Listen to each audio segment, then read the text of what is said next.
Good day and welcome back to the Vitality Project. I'm Dr. Bob and I'm happy for you to join me. Thank you. Yesterday we focused on how it is that we can learn from our mistakes thanks to a very crucial human emotion, specifically guilt. I call it rightful guilt to help distinguish it from shame, which I view as only ever toxic. Now, how do I mean that? Toxic shame takes any mistake I've done and makes it not only my fault, but that mistake's having something to do with my actually being a bad person. The doer, myself, gets mixed up with the deed, whatever mistake I've made, and that mixing up is critical. With toxic shame, it's not enough that I've done something bad. I, in fact, am something bad.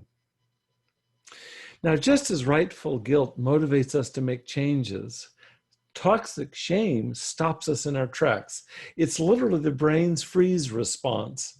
And it originates not from the forebrain. Remember, guilt originates from our forebrain. This is the seat of our higher cortical functioning.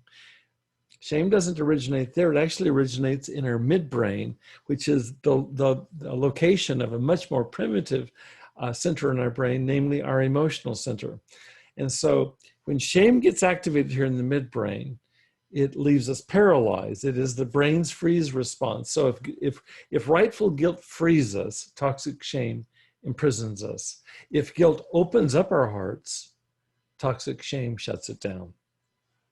For today, I'd like you to try a companion exercise to yesterday's homework. Specifically, what I'd like you to do is to recall a time where you made a mistake or did something bad.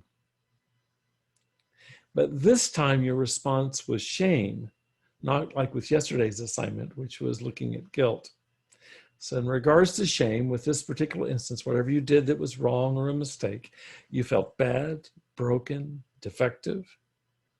I want you to notice what you remember. For example, can you relate to having felt frozen or paralyzed? We talked about this freeze response, where you couldn't even make amends to anyone that you had wronged. Might have been hard to even face them in the eye. And while we're on that, where you couldn't even face yourself in order to make the positive changes that were being called for. Wonder if you can relate to this feeling of having felt completely shut down. Let's see what comes up for you. In the meantime, thanks again for spending part of your day with us here at the Vitality Project. It's much appreciated. Please stay safe, be well. I look forward to seeing you back here tomorrow, hopefully. Thanks again.